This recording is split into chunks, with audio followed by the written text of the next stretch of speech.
On May 16, the day after The Washington Post reported that President Donald Trump had divulged intelligence secrets to two Russian officials in the Oval Office, Sean Hannity devoted much of his show to the murder of 27-year-old Democratic National Committee staffer Seth Rich. Using a report from Fox 5, a Fox News affiliate in Washington, D.C., Hannity relayed the allegation that Rich had been in contact with WikiLeaks prior to his death, the suggestion being that Rich was the source of the hacked DNC emails in the 2016 election, not Russian hackers. Hannity would continue to talk about Rich's murder for the next week. Breitbart and the Drudge Report also led with the Rich story, not the story about Trump.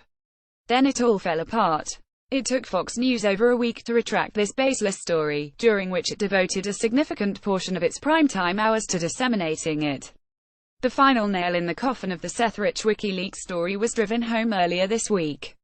NPR's David Folkenflik reported that private investigator Rod Wheeler, who was prominently quoted in the story, was suing Fox News investigative journalist Malia Zimmerman, and GOP financier Ed Butowski, who hired Wheeler, supposedly on behalf of the Rich family. Wheeler's lawsuit alleged that Zimmerman and Butowski had invented his quotes and that, shockingly, Butowski had discussed the story with White House officials, including Trump, before it was published. The White House's involvement is scandalous, but beyond that, the Seth Rich story provides a window into how Fox News spreads explosive but flimsy stories. Malia Zimmerman, the reporter accused of fabricating the quotes, has a history of publishing questionable stories for Fox News, which uses them 4 hours of rabid programming. Fox News. Before joining Fox News in 2015, Zimmerman spent 2 very controversial decades as a conservative-leaning investigative reporter in Hawaii. Zimmerman was well known for her close relationships with Republican donors and politicians, her selective use of sourcing and documents, and for her pursuit of conspiracy theories.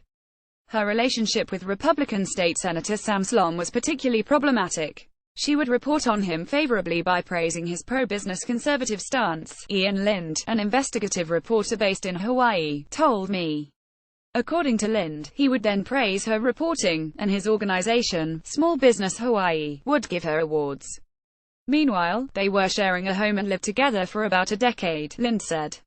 Since Zimmerman joined Fox News in 2015, Fox News has repeatedly picked up her reporting and used it to legitimize the larger counter-narratives that form Fox News' fevered worldview.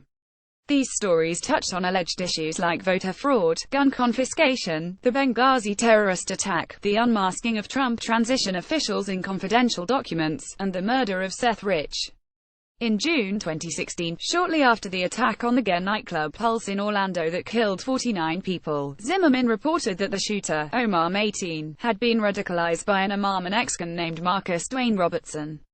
Citing anonymous law enforcement sources, Zimmerman alleged that Robertson had been rounded up in the wake of the attack and that Mateen had been radicalized while attending an online seminary run by Robertson. But Robertson and Mateen had never met. Furthermore, Robertson had never been rounded up by anyone. That didn't stop Fox News from running with the story, or other outlets, including the Daily Beast, from picking it up, until it was finally debunked. Robertson was forced to defend himself on Greta Van Susteren's Fox News show On the Record. As reporter David Govey Herbert wrote in quotes, his explanation satisfied Susteren. But the damage was done. Zimmerman's shadowy unnamed sources, whom Herbert and others have been unable to identify, fingered a man who had nothing to do with the terror attack and upended his life. Robertson lost his job and faced a barrage of death threats, despite having no connection to Mateen. On November 7, 2016, a day before the presidential election, Zimmerman and Fox reporter Adam Housley published an explosive charge on FoxNews.com that security contractors hired by the State Department provided a security detail made up of hastily recruited locals with terror ties who helped carry out the attack on the U.S. consulate in Benghazi, Libya. They cited multiple unnamed sources. There were numerous problems with the story, the first being that Fox News had already reported it, in 2012. Information that had come out in the intervening 4 years had largely put these allegations to bed. The second was that, as Media Matters reported, Zimmerman and Housley's sourcing was highly questionable. In what forms a pattern in Zimmerman's work, the lead source was anonymous. The second source, John T. Egan, was a military contractor at Benghazi, but the account he gave Zimmerman and Housley contradicted the account he gave in his own book, 13 Hours.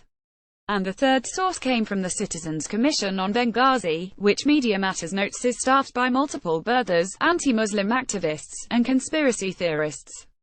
Between the sourcing and the actual newsworthiness of the claim, it's clear that this report was published for little reason other than to damage Hillary Clinton's candidacy on the eve of the election. These types of flourishes are present in other Zimmerman articles. In 2015, a lawsuit to retrieve confiscated guns in Torrance, California, was used to suggest that the federal government was ramping up similar efforts. The story was given airtime on Fox News. In February of this year, Zimmerman reported that California was susceptible to larger-scale voter fraud, despite the fact that there's no evidence that larger-scale voter fraud has occurred in the state. And then there's the Seth Rich story.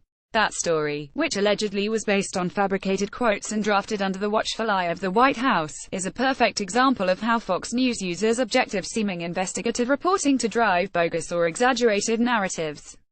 In this case, words were allegedly put into Wheeler's mouth that he did not say to make the story seem more credible. Despite Fox News claims, Wheeler had never seen an FBI report linking Rich to WikiLeaks. An unnamed federal investigator who reviewed an FBI report is cited. Wheeler's quotes suggest that his investigation uncovered a link between Rich and WikiLeaks and that the link was being covered up by the DNC. My investigation up to this point shows there was some degree of email exchange between Seth Rich and WikiLeaks. Wheeler's first quote read.